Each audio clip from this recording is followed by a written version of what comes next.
Hi everyone, this is T Dinesh Kumar. In this video, I am going to give an explanation about the different types of GPS applications in surveying.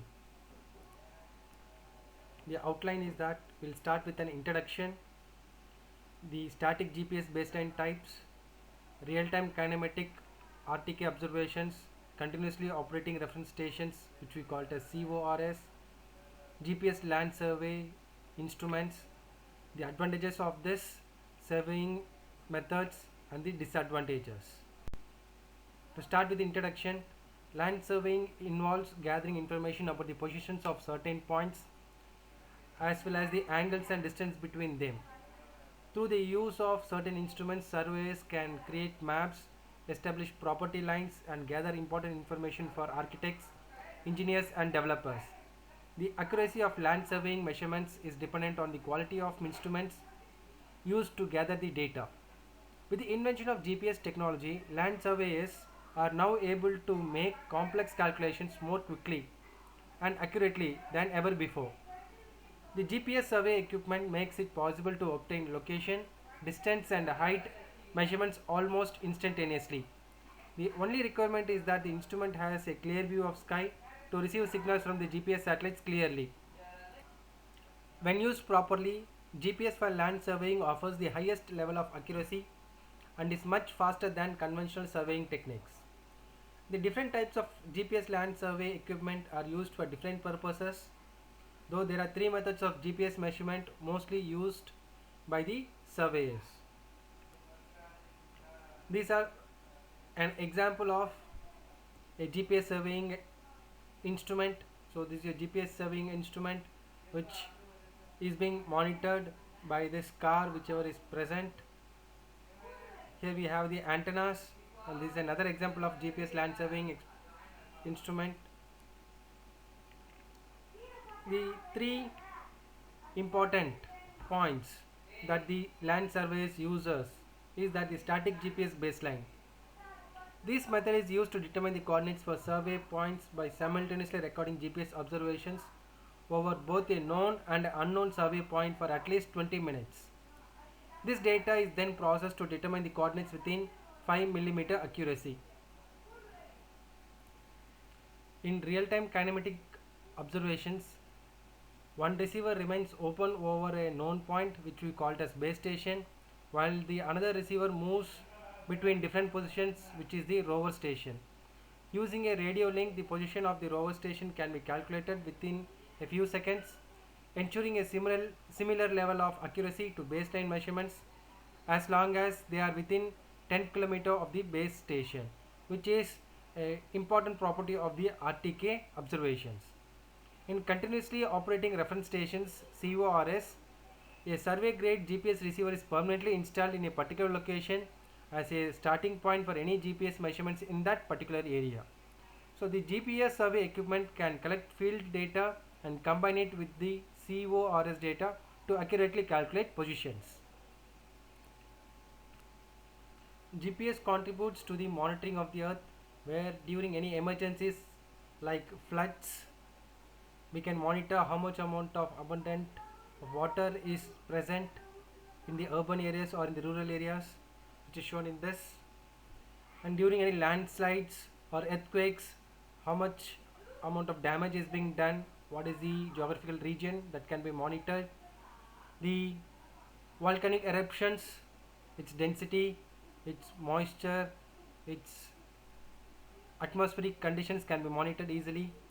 The surveying of water bodies can be done using the surveying, and during floods and famines we can also determine the terrestrial view of a country, how much amount of vegetation is done, how much amount of forests or is there, how much deforestation is done in that particular area, all can be easily monitored by the GPS. Certain instruments are required for proper implementation of GPS land surveying methods. First one is the GPS receiver. This instrument is required to receive signals from GPS satellites in order to make calculations. These instruments come with a variety of optional features such as multiple band channels, built-in Bluetooth and Wi-Fi technology and organic LED displays. Then we require a GPS rover rods. These instruments can be used to extend the rover's reach. They can be made from a variety of durable materials and come in different lengths. The GPS poles are used to mount on the GPS surveying equipment as shown. These poles are typically lightweight but durable and come in different lengths. GPS bipods or tripods. For greater stability in mounting GPS equipments, bipods and tripods come in adjustable lengths and in variable sizes. GPS antenna. This piece of equipment makes it possible for the GPS system to receive signals from satellites, where many systems come with an internal antenna, but we can boost the signal by using an external antennas to that. Then a total station. This total station is a combination of electronic theodolite, electronic distance measuring EDM devices, and a software running on an external computer, where this total station is used to calculate the coordinates of surveying points using angles and distances. This may be also incorporated with the GPS technology to produce more accurate results for surveying. The global positioning system changed the world of land surveying in many ways. Most of them are very good. They are, however, used in downsides to this type of equipment. Here let us see some of the advantages and disadvantages of GPS land surveying. First, we will start with the advantages. It offers high level of accuracy than the conventional surveying methods. Calculations are made quickly and with a high degree of accuracy. GPS technology is not bound by any constraints such as visibility between stations. Land surveys can carry GPS components easily for fast, accurate data collection. Some of the GPS systems even can communicate wirelessly for real-time data delivery.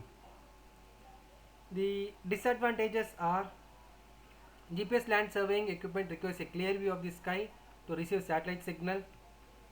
Interference from dense foliage and other structures can limit the function and communication. All GPS surveying equipment is subject to failure if the battery is out or if the battery is dry, and it also has a system of malfunctioning. If malfunctioning occurs, GPS surveying equipment fails. The special equipment which is being attached externally could be costly. References for my presentation is Lange RB, Why is the GPS signal so complex in the GPS world? Ben Hoffman, Wellenhoff, H. Riginger and J. Collins, GPS Theory and Practice. Yalenik GPS Satellite Surveying, John Willisons. Wells D. et al. Guide to GPS Positioning. Kaplan E. Understanding GPS Principles and Applications. Shaw, M.K. Sandhu and Turner, Modernization of the Global Positioning System. Langley R.B., The Mathematics of GPS. Conley R.F. Life, After Selective Availability. B. Parkinson, J. Springer Jr., GPS Theory and Applications. A. Klunsberg and P. Tuinsing, GPS for Geodesy. Ahmed L. Rabani, Introduction to GPS, the Global Positioning System. GPS for Dummies by Joel McNamara, 2008. Understanding GPS Principles and Applications by Elliot Kaplan and Christopher Hegarty. Applications of GPS website. Civilian applications of GPS website. GPS World website. A Guide to GLONASS website. Official Galileo homepage website. Ice Shelf Tidal Animations website. For any questions, you can comment in my comment box. For further videos, kindly subscribe to my channel. Thank you.